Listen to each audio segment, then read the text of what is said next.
नमस्कार, मैं हूं संजय शर्मा। आप देख रहे हैं 4PM न्यूज़ नेटवर्क।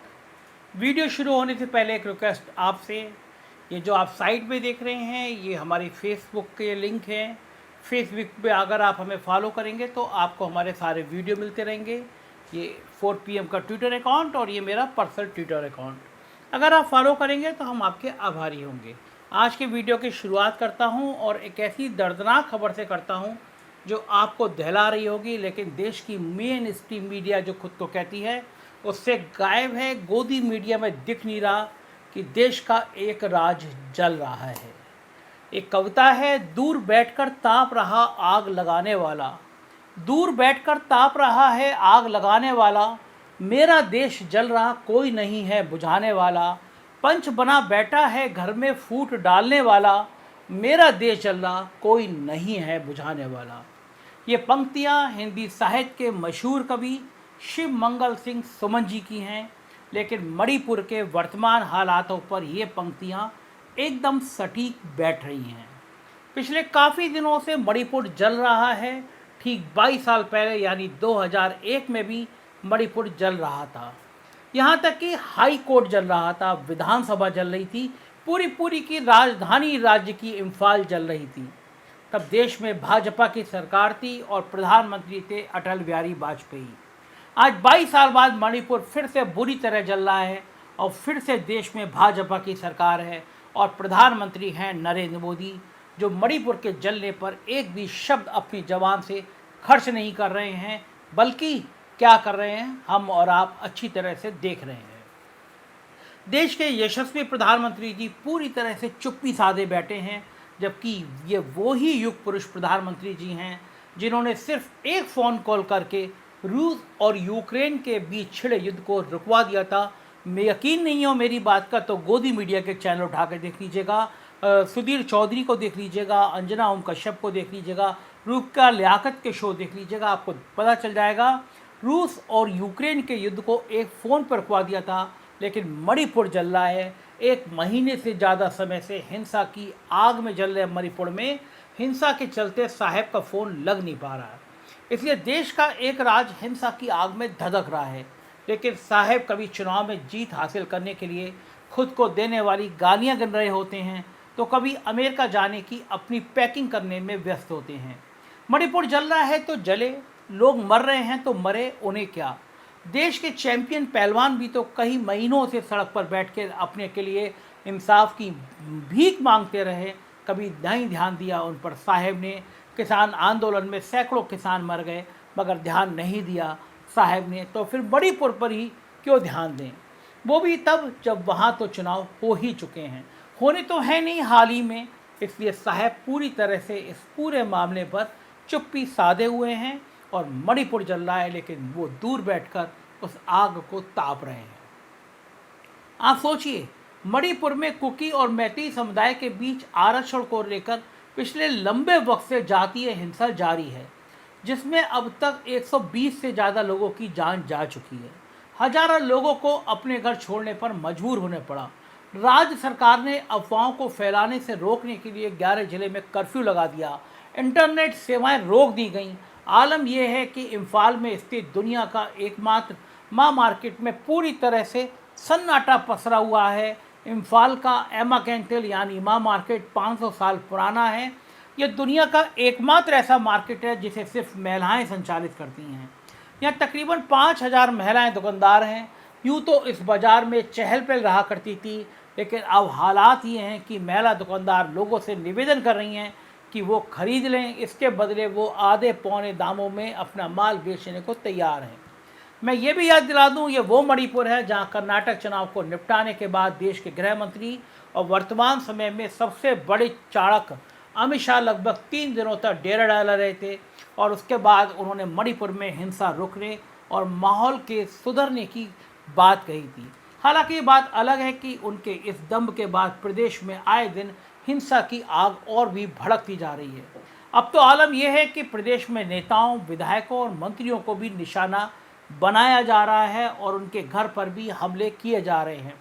कुछ दिन पहले लोगों ने मैतेई समुदाय से आने वाले भाजपा सांसद और केंद्रीय विदेश राज्य मंत्री राजकुमार रंजन सिंह के इम्फाल स्थित घर में आग लगा दी, तो वहीं इम्फाल में उपद्रवियों ने एक रिटायर्ड IAS अधिकारी के गोदाम में आग लगा दी। इम्फाल पश्चिम के एरंगबांग थाने पर सैकड़ों लोगों की भीड़ ने हथियार लूटने की कोशिश की। इस दौरान भीड़ की ओर से फायरिंग भी की गई। कहीं इसी भीड़ ने भाजपा के एक विधायक विश्वजीत के घर में आग लगाने की कोशिश की, जिसे मणिपुर रैपिड एक्शन फोर्स की टीम ने नाकाम कर दिया। वहीं खोंगमन और रिजमोई में भीड़ ने भाजपा ऑफिस पर हमला किया।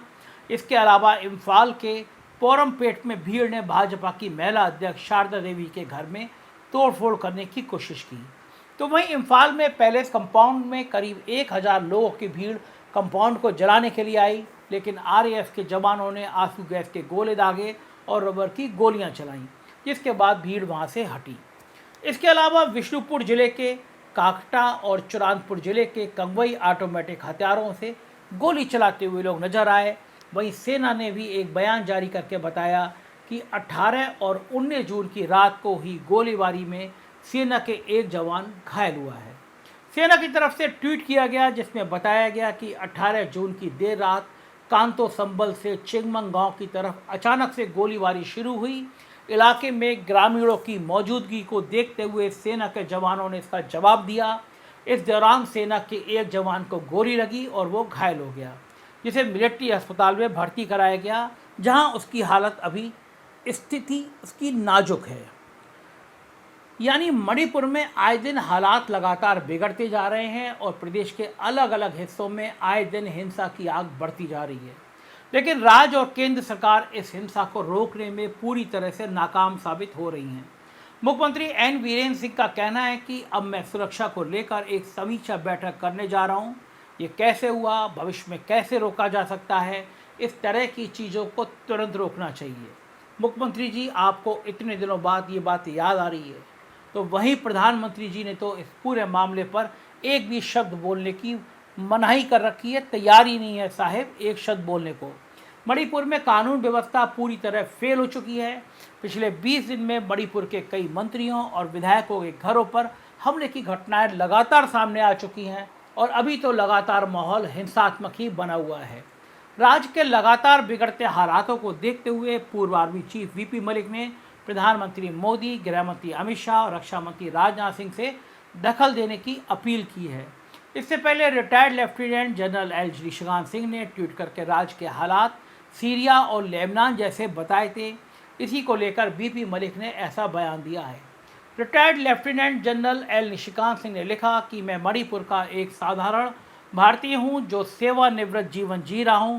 राज्य अब स्टेटलेस है। जिंदगी और संपत्ति को कोई भी कभी भी ख़त्म कर सकता है, जैसे लीबिया, लेबनान, नाइजीरिया, सीरिया में होता है। ऐसा लगता है कि मणिपुर को अपनी ही आग में उबलने के लिए छोड़ दिया गया है। क्या कोई सुन रहा है? आप मत सुनिए, आप आज़ादी का अमृत काल मनाइए, क्योंकि देश आज़ादी का अमृत काल मना रहा है, ऐसा गोदी मीडिया के चैनल लगातार दिखा रहे हैं। इसी पर चिंता जताते हुए पूर्व सेना प्रमुख VP मलिक ने कहा कि एक सैन्य अधिकारी का ऐसा कहना बहुत दुख की बात है। राज्य के हालात पर सरकार के टॉप लेवल को तुरंत ध्यान देना चाहिए। देश की सेना के पूर्व अधिकारी इस मामले पर चिंता जता रहे हैं और मणिपुर के हालातों को सीरिया और नाइजीरिया जैसा बता रहे हैं, लेकिन फिर भी देश के हुक्मरानों पर कोई फ़र्क नहीं पड़ रहा और अपनी अमेरिका की पैकिंग में जुटे प्रधानमंत्री मोदी के लिए मानो मणिपुर का जलना कोई बड़ी बात है ही नहीं।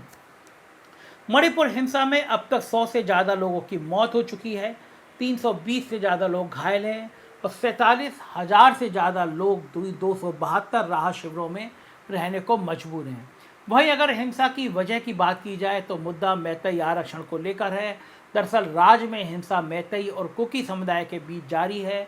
मणिपुर को लगभग 38 लाख की आबादी में से आधे से ज़्यादा मैतेई समुदाय के लोग हैं।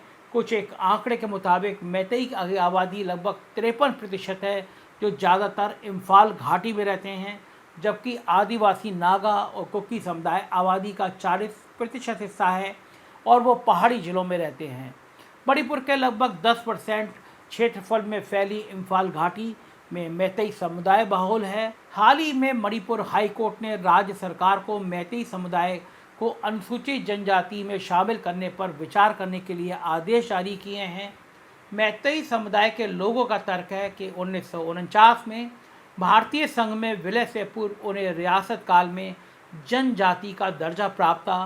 पिछले 70 सालों में मैतेई आबादी 62% से घटकर 50% के आसपास रह गई है। इसलिए अपनी सांस्कृतिक पहचान के लिए मैतेई समुदाय आरक्षण की मांग कर रहा है, जबकि दूसरी ओर राज्य की नागा और कुकी जनजाति मैतेई समुदाय को आरक्षण देने के विरोध में हैं। दरअसल राज्य के 90% क्षेत्र में रहने वाला नागा और कुकी राज्य की आबादी का 40% है और यही कुकी समुदाय का दर्द है। इनका कहना है कि राज्य की 60 में से 40 विधानसभा सीटें पहले से मैतेई बहुल इम्फाल घाटी में हैं। राजनीतिक रूप से मैतेई समुदाय को पहले से ही मणिपुर में दबदबा रहा है। साल 2011 की जनगणना के आंकड़ों के हिसाब से मणिपुर में हिंदुओं और ईसाइयों की लगभग बराबर आबादी है। मतलब इन दोनों की आबादी लगभग 41% है। बस मसला यही है क्योंकि नागा और कुकी जनजातियों को आशंका है कि एसटी वर्ग में मैतेई को आरक्षण मिलने से उनके अधिकारों में बंटवारा होगा। मौजूदा कानूनों के मुताबिक मैतेई समुदाय को राज्य के पहाड़ी इलाकों में बसने की इजाज़त नहीं है। इसलिए मणिपुर में हालिया हिंसा का कारण मैतेई आरक्षण को माना जा सकता है, क्योंकि पिछले साल अगस्त में मुख्यमंत्री वीरेंद्र सिंह की सरकार ने चूरा चांदपुर के वन क्षेत्र में बसे नागा और कुकी जनजाति को घुसपैठिए बताते हुए वहां से निकलने के आदेश दिए थे। इससे नागा कुकी नाराज चल रहे थे। लेकिन सवाल वही है कि देश के एक राज्य में पिछले लंबे वक्त से इतनी बीभत्स हिंसा जारी है, लेकिन देश के प्रधानमंत्री पूरी तरह से चुप्पी साधे हैं। यही वजह है कि इस मामले पर अब राजनीति शुरू हो गई है। मणिपुर में भाजपा की सरकार में गठबंधन की साथी नेशनल पीपल्स पार्टी एनपीपी के राष्ट्रीय उपाध्यक्ष वाई जयकुमार सिंह ने बिगड़ते हालातों पर सरकार से गठबंधन को लेकर एक बड़ा बयान देते हुए कहा है कि अगर आने वाले दिनों में स्थिति नहीं सुधरी तो हम भाजपा के साथ अपने गठबंधन पर फिर से विचार करेंगे। हम मूक दर्शक बनकर नहीं रह सकते। उन्होंने कहा कि मणिपुर में अनुच्छेद 355 लागू है, इसलिए यहाँ के लोगों की सुरक्षा करना राज्य और केंद्र की जिम्मेदारी है, लेकिन हिंसा से निपटने के लिए कोई उचित योजना नहीं बनाई जा रही है। उन्होंने कहा कि हमने सीएम को अपना ज्ञापन सौंप दिया है कि क्या कदम उठाने की ज़रूरत है। जय कुमार सिंह ने साफ साफ कहा है कि मामले को शुरुआत में ही बेहतर तरीके से हैंडल किया जाना चाहिए था। उन्होंने बताया कि सरकार को संवेदनशील क्षेत्रों पर ज़्यादा ध्यान देना चाहिए था, जो नहीं दिया गया। वहीं कांग्रेस के डिस्क्वालीफाइड सांसद राहुल गांधी ने मणिपुर के बिगड़ते हालातों पर ट्वीट करते हुए लिखा कि भाजपा की नफरत की राजनीति ने मणिपुर को 40 से अधिक दिनों तक हिंसा की आग में जलाए रखा है, जिसमें 100 से अधिक लोग मारे गए। पीएम मोदी पूरी तरह खामोश है। उन्होंने आगे लिखा कि हिंसा खत्म करने, शांति बहाल करने के लिए राज्य में एक सर्वदलीय प्रतिनिधिमंडल भेजा जाना चाहिए। आइए इस नफरत के बाजार को बंद करें और मणिपुर के हर दिल में मोहब्बत की दुकान को खोलें। वहीं कांग्रेस महासचिव जयराम रमेश ने मणिपुर हिंसा पर बात करते हुए कहा कि कांग्रेस, जनता Dal United, Bharatiya Communist Party, Marxvadi Communist Party, Trinamool Congress, Aam Aadmi Party, All India Forward Bloc, Rashtravadi Congress Party, Shiv Sena UBT और रिवोल्यूशनरी सोशलिस्ट पार्टी की मणिपुर इकाइयों के नेताओं ने 10 जून को ईमेल के माध्यम से लेटर भेजकर और फिर 12 जून को प्रधानमंत्री कार्यालय में पत्र सौंपकर मिलने का समय मांगा है। जयराम रमेश ने कहा कि मणिपुर में विपक्ष की समान विचार वाली 10 पार्टियों के नेता प्रधानमंत्री नरेंद्र मोदी से मिलना चाहते हैं। आशा है कि प्रधानमंत्री विदेश यात्रा के लिए रवाना होने से पहले इन नेताओं से मिलेंगे। ये लोग 20 जून तक यहीं रहेंगे।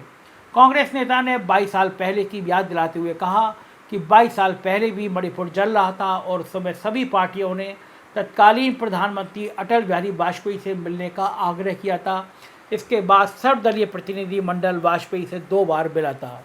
उन्होंने आगे कहा कि बिल्कुल साफ है कि राज्य सरकार पूरी तरह विफल है, उससे अब कोई उम्मीद नहीं है। अब मणिपुर के लोगों को सिर्फ केंद्र और पीएम से उम्मीद है। जयराम रमेश ने आरोप लगाया कि मणिपुर की मौजूदा स्थिति के लिए भाजपा और आरएसएस की विचारधारा जिम्मेदार है। कांग्रेस मणिपुर पर पीएम मोदी की खामोशी को लेकर लगातार हमला कर रही है। सिर्फ कांग्रेस ही नहीं बल्कि पूरा विपक्ष मणिपुर हिंसा पर साहब की खामोशी को लेकर हमलावर है। हालांकि काफ़ी बवाल के बाद आरएसएस की तरफ से मणिपुर में जारी हिंसा की निंदा की गई है। संघ ने स्थानीय प्रशासन, पुलिस, सुरक्षा बलों और केंद्रीय एजेंसियों सहित सरकार से तत्काल शांति बहाल करने के लिए हर संभव कदम उठाने की अपील की है। वहीं इस मामले पर मणिपुर के मुख्यमंत्री एन बीरेन सिंह का मानना है ये हिंसा मणिपुर के लोगों द्वारा नहीं फैलाई गई बल्कि ये काम बाहर से आए लोगों ने किया जिन्हें हम निकालने का प्रयास कर रहे हैं। सीएम ने कहा कि मणिपुर में बाहर से लोग आ गए हैं, ये म्यांमार से आए हैं, हम उन्हें भगाने का काम कर रहे हैं। घुसपैठियों को इंडियन सिटीजनशिप नहीं लेने देना है। पहले भी इसके लिए कदम उठाए गए थे, अब भी उठा रहे हैं। राजनीति अपनी जगह है, लेकिन सवाल यही है कि देश का एक राज पिछले लगभग 1.5 महीने से ज़्यादा समय से जल रहा है। देश के प्रधानमंत्री इस पूरे मसले पर ध्यान नहीं दे रहे हैं। वो कभी चुनाव प्रचार में व्यस्त रहते हैं तो कभी अपनी अमेरिका जाने की पैकिंग में ही लगे रहते हैं। उनकी जिम्मेदारी नहीं बनती कि वो स्थिति की समीक्षा करें, लोगों से शांति की अपील करें। जब उनके कहने पर लोग थालियां बजाकर कोरोना भगा सकते हैं, अपने घरों की बत्तियां बंद कर सकते हैं, यहाँ तक रूस और यूक्रेन का युद्ध रोक सकते हैं, तो फिर अपनी ही सत्ता वाले एक राज्य में हिंसा क्यों नहीं रोक सकते? आखिर क्या वजह है कि साहिब इस मामले पर मौनी बाबा बने हुए हैं? या फिर प्रधानमंत्री मोदी के लिए लोगों की जान की कोई कीमत नहीं? क्या उनके लिए किसी भी राज्य या देश के लोग सिर्फ एक वोटर भरे हैं जिनके लिए साहिब के दिल में प्यार सिर्फ चुनाव के वक्त मरता है? चुनाव खत्म होने के बाद देश चले, राज्य चले, लोग मरे, साहब को कोई मतलब नहीं। वो एक शब्द तक नहीं बोलना चाह रहे। और अभी आप देखिएगा जब साहिब अमेरिका दौरे पर जाएंगे तो वहाँ कैसे धाड़ धाड़ कर बोलेंगे। आके फिर मणिपुर के जलने पर यह खामोशी क्यों? अपनी राय से अवगत कराइएगा। इस वीडियो के लिए समय देने के लिए बहुत बहुत शुक्रिया। Thank you.